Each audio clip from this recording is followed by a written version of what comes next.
Bonjour, aujourd'hui nous allons voir une leçon de vocabulaire sur le pluriel des noms composés. D'abord, qu'est-ce qu'un mot composé? Le mot formé de plusieurs mots, mais il s'emploie comme un seul mot car il désigne une seule chose, est appelé le mot composé.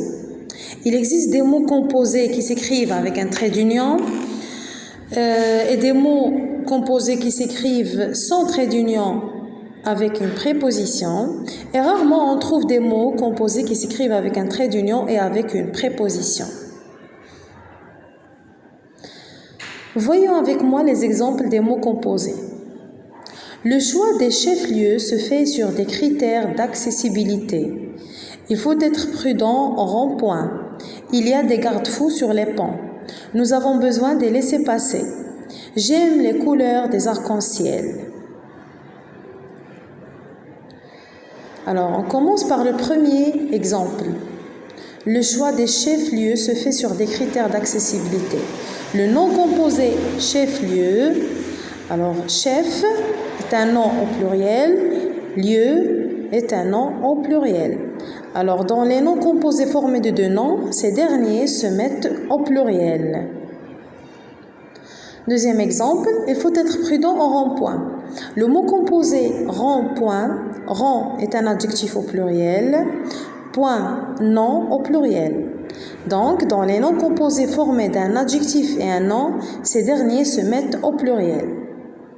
Ensuite, il y a des garde-fous sur les ponts. Garde est un verbe, fou est un nom au pluriel. Alors, dans les noms composés formés d'un verbe et un nom, seulement le nom qui se met au pluriel.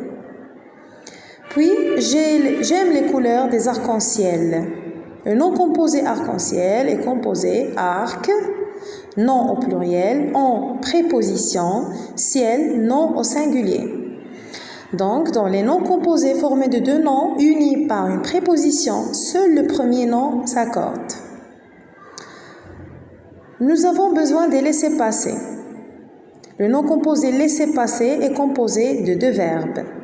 Alors, dans les noms composés formés de deux verbes, ces derniers restent invariables.